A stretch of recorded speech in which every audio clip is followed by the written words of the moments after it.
Gloire à Dieu. Bonjour à tout le monde. Nous bénissons toujours le Dieu de Papa Florian parce que c'est lui qui nous donne la force et c'est lui qui nous donne le courage. La vie vient avec un vent contraire, mais lui nous donne la force pour affronter la vie. Amen. Un texte dans 1 Chronique. 1 Chronique, c'est dans l'Ancien Testament. 1 Chronique, le chapitre 4. Nous allons prendre à partir du verset 9. Il y a une histoire qui est un peu tragique là-bas. 1 Chronique, le chapitre 4, le verset 9. On l'a sur tous nos écrans. Jabet était plus considéré que ses frères. Sa mère lui donna le nom de Jabet en disant « C'est parce que je l'ai enfanté avec douleur. » Jabet invoqua le Dieu d'Israël. Tout comme toi tu invoques aujourd'hui le Dieu de Papa Florian. En disant « Si tu me bénis et que tu étendes mes limites, si ta main est avec moi et si tu me préserves du malheur, en sorte que je ne sois pas dans la souffrance. » Qu'est-ce qui s'est passé ensuite? Et Dieu accorda ce qu'il avait. C'est mon souhait pour toi ce matin. Amen. Que Dieu de Papa Florian t'accorde ce que tu lui as demandé. Ce qui me rend triste dans cette histoire, c'est l'histoire de cet homme. Dès ses premiers instants sur la terre, dès ses premiers jours sur la terre, il fut maudit. Et par qui il fut maudit? Qui l'a maudit? C'est, d'après le texte, c'est qui? C'est sa mère. Il y a deux personnes sur la terre dont les paroles doivent être importantes pour nous. C'est qui? C'est le père et c'est la mère. Parce que ceux-là, quand ils déclarent une parole sur ta vie, ça peut te suivre toute ta vie. Amen. Est-ce que jusque-là, vous me comprenez? Ça peut te suivre parce qu'il y a un lien de sang. Et ce fut le cas de cet homme. Le nom que sa maman lui a donné, ça veut dire douleur, ça veut dire malheur, ça veut dire misère. Je sais qu'il n'est pas le seul dans ce cas. Parce que il y a certains enfants qui ont pris des malédictions parce qu'au moment où ils naissaient, tu n'étais pas prévu. Gloire à Dieu. Et il s'est pris une malédiction pour rien. Les douleurs de l'enfantement ont été prédites par Dieu, on est d'accord. Et sa maman le savait. Mais si elle a prononcé ces paroles, ça veut dire que pour lui, la mère, ça a dépassé la douleur d'enfantement. Et il ne sait même pas, il n'est né comme maman, ce monsieur-là. Il ne sait pas comment il est sorti. Et comme je vous dis, papa et maman, ce qu'ils prononcent, ça peut t'affecter toute ta vie. Mais ce que tu dois retenir aujourd'hui, c'est que Papa Florian est au-dessus de ton papa et au-dessus de ta maman. Et si tu as raison dans cette affaire, parce qu'il faut avoir raison. Nous ne partons pas contre la volonté des parents. Il faut avoir raison dans cette affaire. L'enfant, il a raison ou il n'a pas raison? Et c'est lui qui a dit qu'il faut l'accoucher. Et c'est lui qui a dit qu'il faut tomber enceinte. Mais là, tu es tombé enceinte, tu l'as quoi avoir dedans? Il faut l'accoucher. Mais il est sorti par tête, par narine, par pied, il faut accoucher.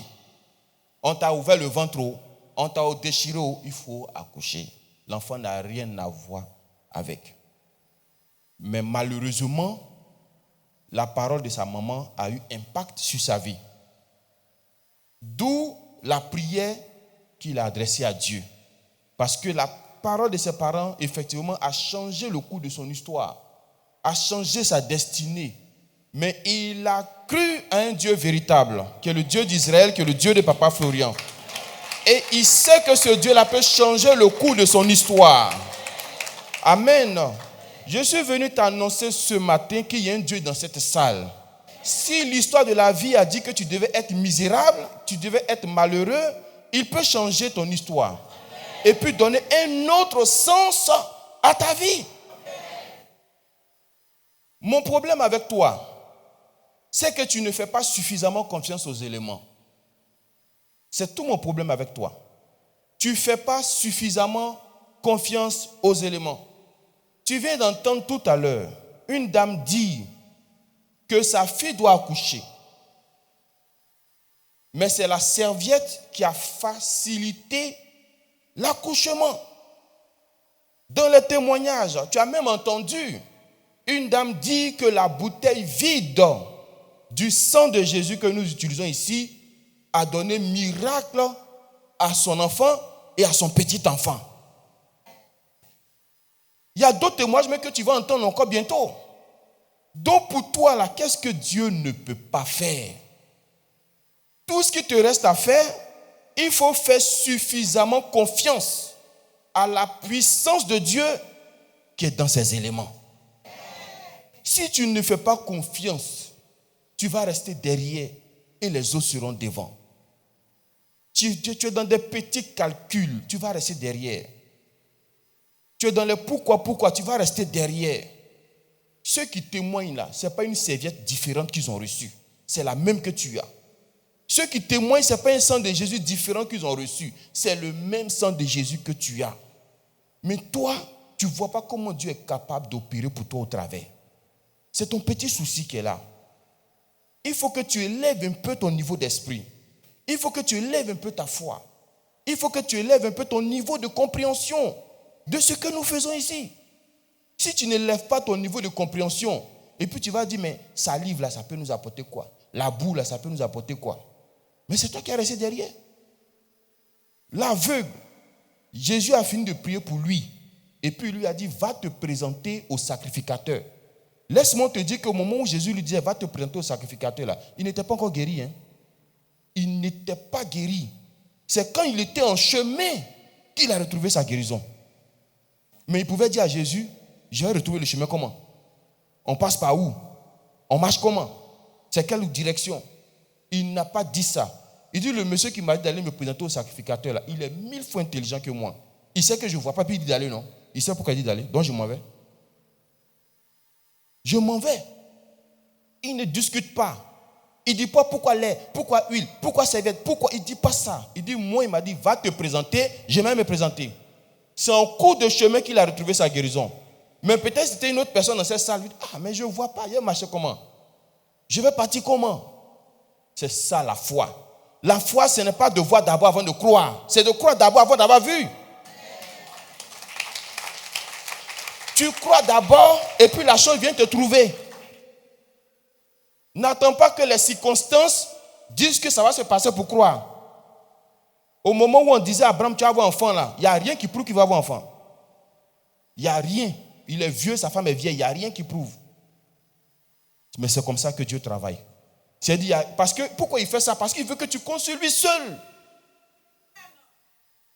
Mais s'il y a des milliardaires dans ta famille, puis Dieu te dit que tu as des milliardaires, mais c'est facile. Mais il attend que toute la famille est paumée, puis il dit que tu as des milliardaires. Et puis il veut que toi tu comptes ça. C'est comme ça que notre Dieu est. Il peut attendre même que la mort vienne et puis dire que tu vas ressusciter. Alors que tu étais malade, il pouvait facilement te guérir. C'est comme ça que notre Dieu travaille. Il peut attendre même que la situation s'aggrave avant d'intervenir. Tu penses que c'est parce qu'il a disparu ou tu penses qu'il n'est plus avec toi? Il est avec toi. Pourquoi tu doutes? Pourquoi tu crains? Tout ce qui est écrit dans la Bible, ce n'est pas écrit par le fait d'un hasard. C'est parce que des choses similaires aussi vont vous arriver. Et si ça t'arrive, tu dis, ah, telle personne avait la même situation. Vous savez qu'il y a des problèmes que la Bible ne traite pas, mais que nous, chemin du ciel, nous traitons. Est-ce qu'avant, tu as entendu qu'il y a VIH? Tu n'as pas entendu. Il n'y a pas de témoignage de VIH dans la Bible ici. Mais nous, on a témoignage de VIH. C'est le même Dieu, mais ce n'est pas le même Dieu. Donc, même si je n'ai pas vu témoignage de VIH dans la Bible, au moins au chemin du ciel, il y a témoignage de VIH. Je dis, pour moi aussi, je peux guérir. C'est comme ça, il faut faire le calcul. Gloire à Dieu. Quel que soit ce que l'histoire te réserve, quel que soit ce que la vie vous a réservé, moi je dis, il y a un Dieu ici qui est capable de changer la direction des choses. Mais il faut simplement apprendre à lui faire suffisamment confiance. Il ne viendra pas dans le calme pour dire tout va aller bien. Il viendra dans la tempête pour dire tout va aller bien. C'est comme ça que notre Dieu là, il fonctionne. Tu vois ta plaie, tu dis non mais ça a trop duré, mais ce n'est pas trop duré qui est important. C'est dans trop duré là, mais tu dois dire je sens ma guérison. Je sens ma victoire. C'est des personnes comme ça que Dieu veut. Est-ce que ça peut aller? L'élément que tu as là, c'est dosé. C'est la puissance de Dieu. C'est le pouvoir de Dieu. Il faut faire suffisamment confiance. C'est tout ce qui te reste. Si tu augmentes ta confiance, tu vas voir comment Dieu va fonctionner avec toi. Que ce Dieu nous bénisse et que ce Dieu nous protège.